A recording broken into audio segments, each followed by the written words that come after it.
Well, that was something.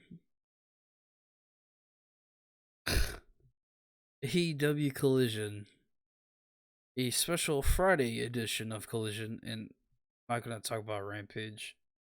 Yeah, I didn't watch Rampage because why would I?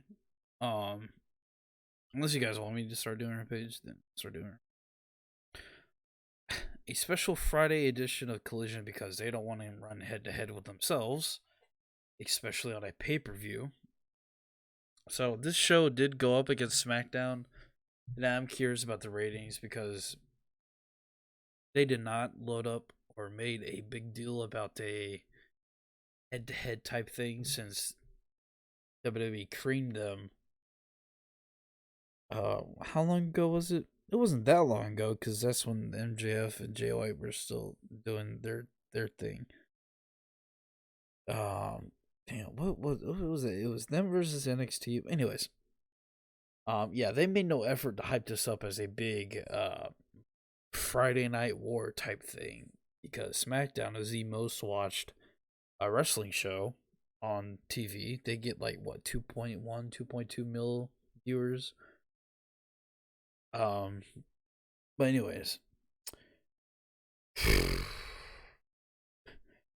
where do I? To be fair, I didn't think this is probably one of the better collisions. Um, in recent memory, but again, that doesn't say a lot. But let's get right into it. So Tony Schiavone's in the ring. Brings out Christian Cage. Christian says it will be Sting's last match tomorrow. Says Sting's been stealing paychecks for the past 15 years, which is interesting because what? It's 2023. 10 years ago was 2013, and then 5 years after 2013, 12, 11, 10, 2008. When did Sting got to? Sting's been with TNA for like since Fairground days. Huh. So I don't know what he means by stealing paychecks because Sting was a full time wrestler in TNA up until like 2014, I think. Or was it late 2013? Because he showed up at that Survivor Series, 2014 Survivor Series. So, and then ever since he went to WWE, he stopped being full time. So I don't. Oh no. So I don't really know what he means by him stealing paychecks for the past 15 years. Because, well, actually, well, yeah, because 15 years goes back to 2008, and he didn't stop being full time until about 2000. So yeah, Christian Cage, dumb line. Christian offers to mentor Darby after Sting retires, allegedly. And then he promises to break Adam's neck again, just something he said already. Then he makes that stupid James Harden quote. We're talking about there's no system, he is the system. Again, I'm a big basketball guy. And the fact that he mentioned James Harden, I wanted to beat up Christian. So he'll work. Good job.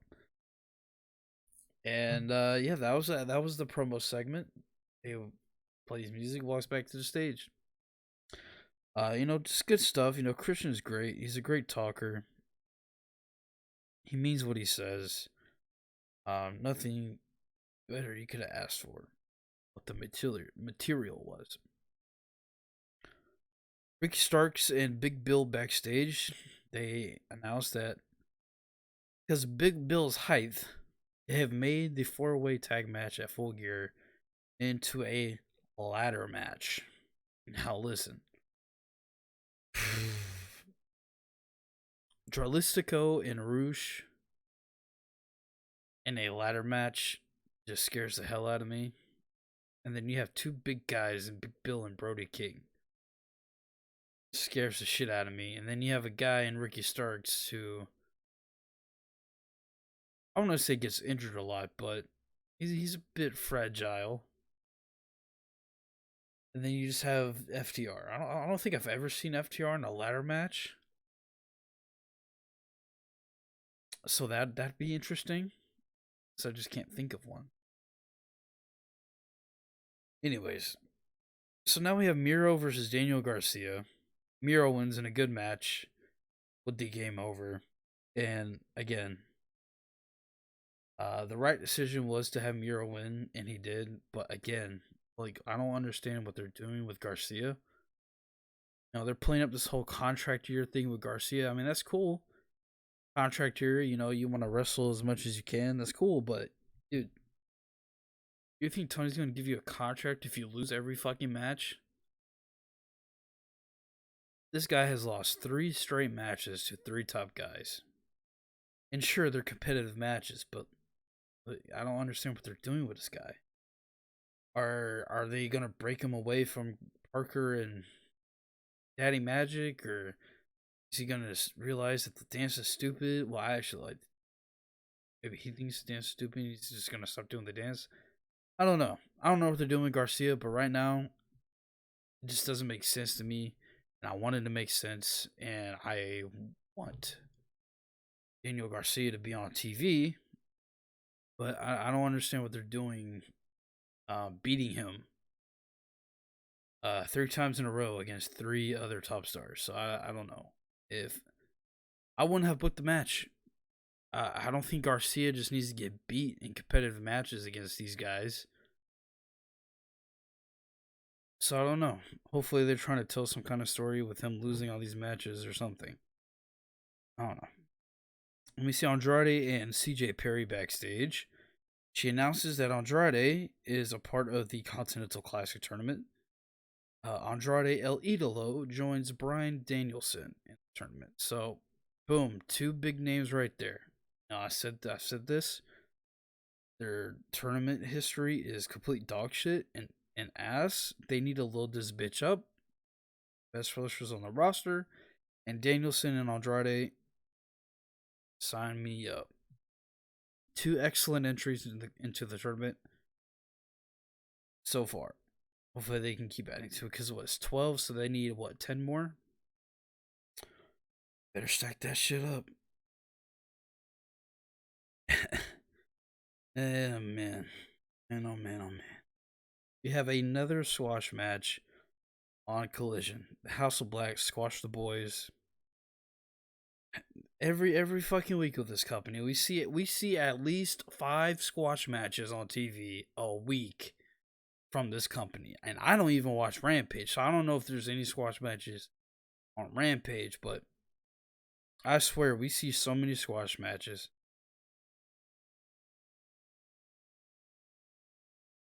Then we get promo package via the 3 participants in the women's TBS championship match between Sky Blue, Statlander, and Julia Hart.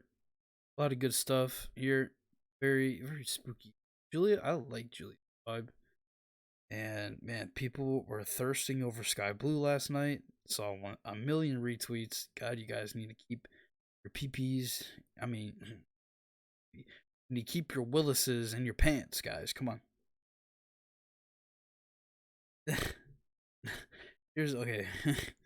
So besides the squash match and them beating Daniel Garcia again, here's another issue I have with the show. So we had a 4-way match for the number 1 contendership for the TNT title for Rampage later tonight. Okay, so we had Trent Beretta, who we last saw get beat by Daniel Garcia.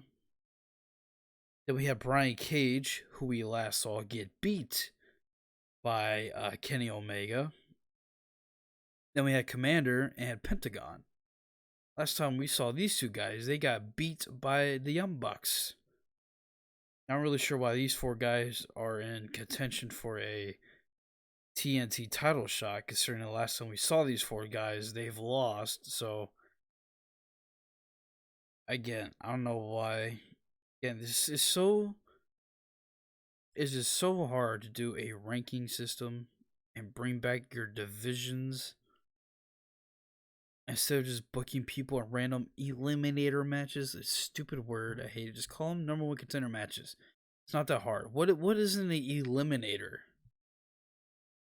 It used to be a championship eliminator where if you wrestle the champion, and if you win, you get a title shot against the champion. If you lose, you can't challenge the championship for a long time. Now they're just calling all these number one contendership matches the Eliminators, and it's fucking stupid. Trent pins Commander in a fine 4-way. Wasn't really that good, in my opinion. So we'll see Trent versus Christian Cage on Rampage. I don't know who won. I assume Christian. Because, again, I don't watch Rampage. We had Don Callis and Powerhouse Hobbs backstage. Callis says that Paul White is gone and is on the shelf forever. Powerhouse Hobbs calls himself Big, Black, and Jacked, and anyone can get it. Good stuff here by Hobbs and Callis. Good stuff. Then we have another squash match. Wardlow beat this poor. I don't think they ever said his name. He beat this jobber guy by powerbombing him to death. Walks in, powerbombs him, leaves. That's it. I said this Wednesday. What are they doing with Wardlow? They bring him in to do a bunch of squash matches, and we don't see him on TV. We see vignettes or promo packages or whatever for weeks, and then we see him come back on TV to squash some guys, and then we don't see him again doing vignettes and shit. What are they doing? They're teasing this stuff with MJF, but what, like, the fuck, like, what does this accomplish? If he is feuding with MJF, what is him just squashing a bunch of guys every other week and then doing constant video promo videos talking about MJF if MJF hasn't even paid a fucking single attention to Wardlow this entire time that he's been calling out MJF, besides the altercation they had in the back where Wardlow choked him out. What the fuck is happening, man? So it just is so clustered. The shit doesn't make sense.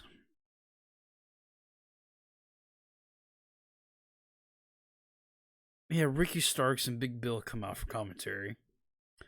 That leads to Roosh versus Dax Harwood, and these guys were having a killer match until Starks and Big Bill interfered to cause a DQ. And then everybody involved in the tag match comes out, and they all brawl until we go to commercial. Fine, I guess. But the match, I would love to see more Roosh and Dax Harwood. They beat the fuck out of each other. Then we get Action Andretti backstage, and he gets interrupted by Roderick Strong and the Kingdom.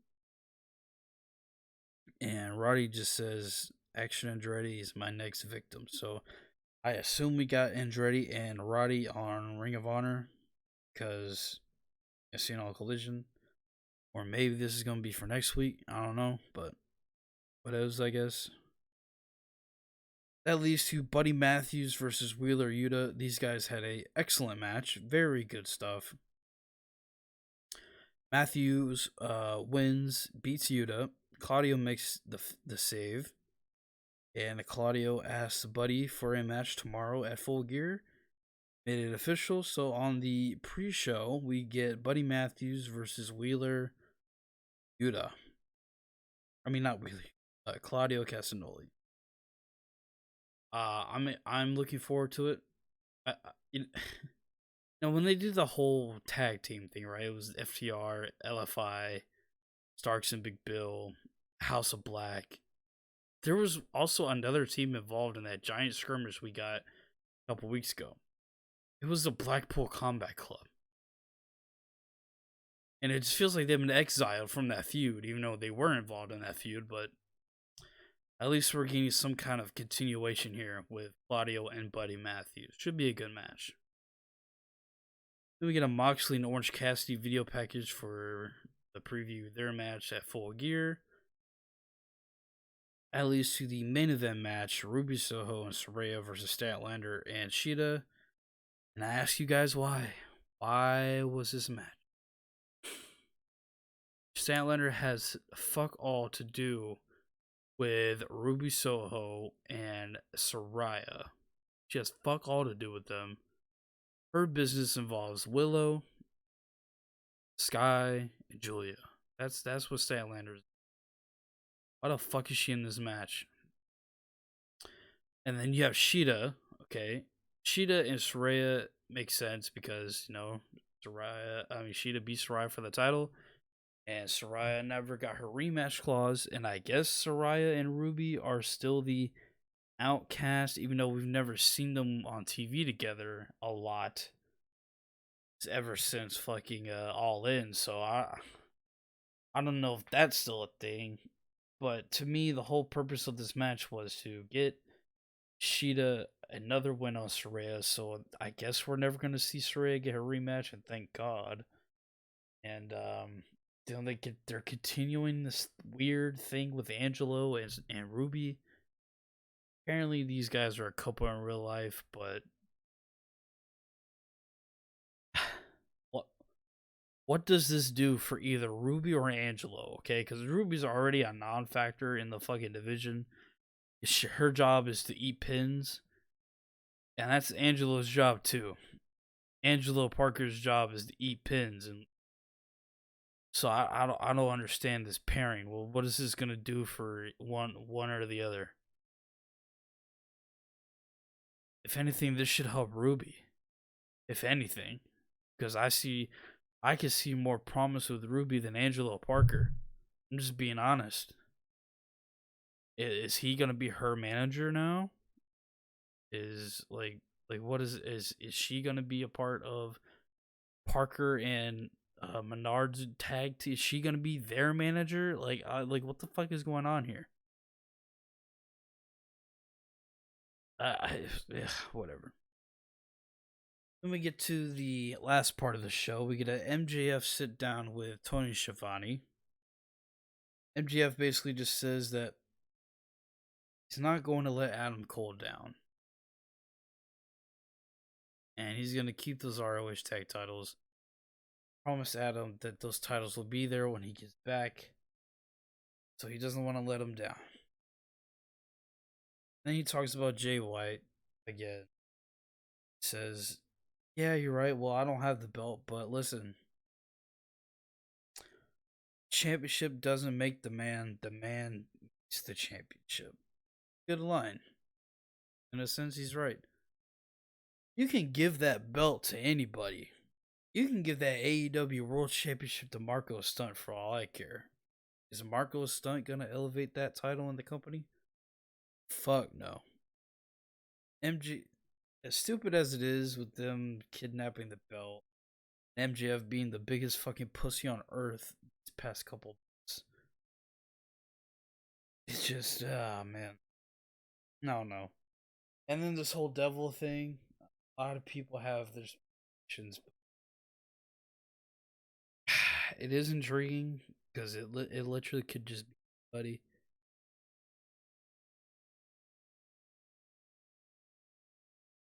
And it doesn't look like they're setting up to do the reveal anytime soon, so I don't know, man. But I'm gonna wrap it up there. That was the Collision review for Friday, November 17th, 2023. I have been Alex.